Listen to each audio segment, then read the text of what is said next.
Continuamos con los enfoques aduaneros, con el segundo tema dentro de la gran temática del sistema arancelario centroamericano. Vamos a abordar un tema específico hoy. Lo vamos a titular Los fundamentos jurídicos del arancel. Es decir, vamos a responder la pregunta: ¿es el SAC, el arancel, el sistema arancelario centroamericano, un instrumento jurídico con base jurídica, con base legal, y que debe existir, que no es ilícito, que no lo han hecho nuestros gobiernos de una manera improvisada? Vamos a estudiar si esto responde a algo que tiene bases jurídicas, bases legales, y que debe cumplirse a cabalidad entonces por parte de los empresarios y de los gobiernos. Pues quiero decirles que sí, desde 1960 que se firmó el Tratado de Integración Económica Centroamericana, y que lo firmaron primero 4 países y que posteriormente, un año después, lo firmó Costa Rica. Es el primer instrumento jurídico donde los ministros de Economía de ese entonces firmaron por mandato del presidente de turno de cada nación centroamericana ese Tratado de Integración Centroamericana, y que después fue ratificado por cada congreso en cada país centroamericano. Eso le da un fundamento jurídico al SAC. En uno de los artículos del Tratado de Integración Centroamericana se habla de un arancel común, de la creación de un arancel común que sea aplicable en toda Centroamérica, en cada uno de los países de Centroamérica, y que también exista un tributo común, un instrumento de clasificación de las mercancías común y un arancel común. Y no solamente eso habla el Tratado de Integración Económica de 1960, sino que también habla de algo que hoy todavía es un sueño: la unión aduanera. Desde 1960 el tratado establece como una visión, como un futuro, como un anhelo de las 5 repúblicas centroamericanas, tener una unión aduanera, una zona de libre comercio, una zona integrada económicamente como una sola nación, en la que no existiesen aduanas entre cada país de Centroamérica, sino que fuera libre, una unión aduanera, procedimientos comunes y un instrumento de clasificación de las mercancías común y un arancel común, que hoy lo tenemos, que son los derechos arancelarios de importación. Entonces, el primer fundamento jurídico es el Tratado de Integración Económica Centroamericana. El segundo fundamento jurídico es el Convenio sobre el Régimen Arancelario Centroamericano, que es firmado en 1984. En ese año, después de un conflicto en Centroamérica, o de muchos conflictos militares en Centroamérica, se llegó a un momento en que se reunieron otra vez los ministros de Centroamérica por mandato de los presidentes de esa época, y firmaron un convenio sobre el régimen arancelario centroamericano. Allí se trataba de retomar el nuevo SAC de la OMA de 1994, que más tarde se va a concretar en 1994. 10 años antes que se concretara el nuevo SA y el SAC, ya en el 84, 10 años antes, Centroamérica se propone hacer un arancel común. ¿Por qué? Porque hasta ese día cada país tenía su arancel. Aunque habían ciertos acuerdos y había mejorado y se había logrado armonizar ciertas posiciones arancelarias, no estaban totalmente armonizadas.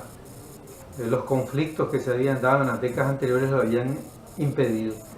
Pero a partir de ese año, del año 84 al 94, Centroamérica va a avanzar en este aspecto y va a llegar a armonizar aproximadamente el 97% de las posiciones arancelarias y volverlas comunes en toda Centroamérica.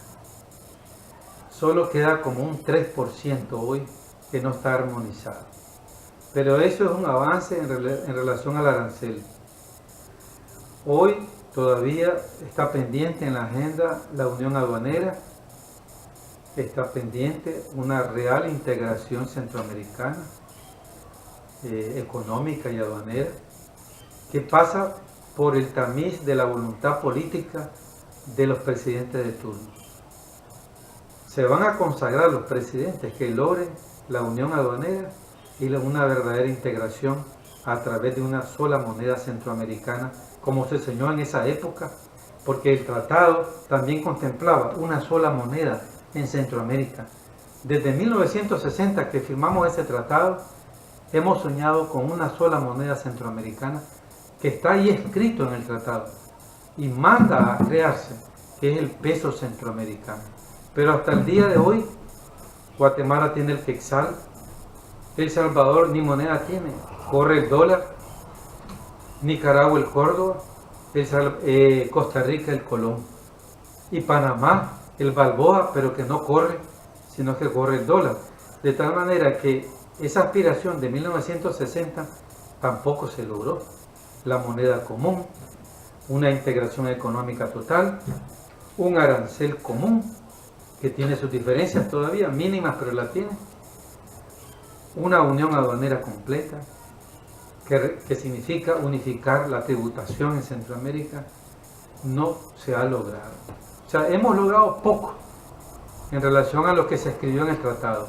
Sin embargo, el tratado y el convenio arancelario sobre el régimen centroamericano firmado en el 84 y que hizo avanzar hasta el 94 una homologación del arancel, ha logrado bastante. Y esas son sus dos bases primarias, sus bases jurídicas.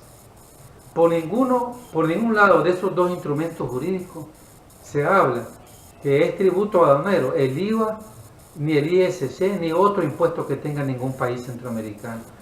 Ahí en esos dos instrumentos está definido que el único tributo aduanero es el derecho arancelario a la importación o los derechos arancelarios a la importación, DAI. Pero ¿qué ocurre ahora? Nicaragua incluye en el SAC, en el arancel, el IVA y el ISC, violando esa base jurídica, violando esos acuerdos centroamericanos. Es el único país en Centroamérica que los vive violando hasta el presente, porque si ustedes revisan un arancel de Guatemala, solo aparecen los DAI. Si usted revisa un arancel de El Salvador, solo están los derechos. Si revisa un arancel de Costa Rica, solo están los derechos. Y si revisa un arancel de Honduras y Panamá, solo aparecen los derechos arancelarios, no aparece el IVA y el ISC. De tal manera que el incluir en el arancel el IVA y el ISC es un acto violatorio a las bases jurídicas del arancel centroamericano. Podrían decirnos nuestros diputados que no hay violación, porque hay dos enfoques en esto, dos enfoques jurídicos. Y me parece que la escuela jurídica de nuestros diputados es una diferente a la escuela jurídica de los que creemos que las leyes comunitarias, las leyes internacionales están sobre las leyes nacionales. Pero algunos diputados dicen que las leyes nacionales están sobre las leyes internacionales. Ahí tenemos los dos enfoques. Y entonces, algunos expertos en tributación dicen que no ha violado Nicaragua el SAC ni las leyes centroamericanas, porque la que predomina es la ley nacional. Y aquí tenemos una ley que se conoce como la ley tributaria o ley de concertación tributaria, que establece que el IVA debe ir en el SAC y el ISC, y que estos se acreditan como un proceso de devolución de ese IVA que se paga en aduana. Realmente ese procedimiento es anómalo, aunque la ley lo contemple, la ley nacional, la ley de concertación tributaria lo contemple. Esta ley está reñida, está en contrario con el Tratado General de Integración Centroamericana de 1960 y con el Convenio sobre el Régimen Arancelario Centroamericano, que son las bases jurídicas a nivel comunitario.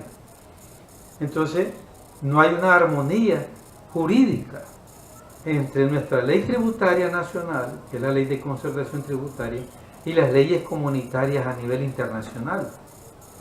Lo que no me parece correcto, debería ser armónica, homólogas, que lo que regula la ley comunitaria internacional regule la ley nacional, porque tenemos que cambiarla. Solo Nicaragua lo hace. Eso lo que hace es complicar la administración tributaria.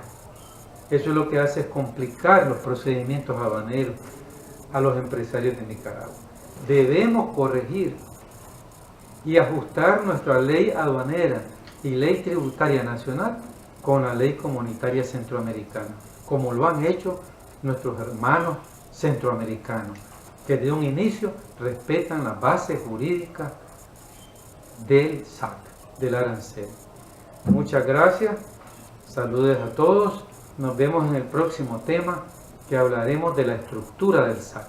Vamos a entrar a la parte interna ya de aplicación práctica del SAC.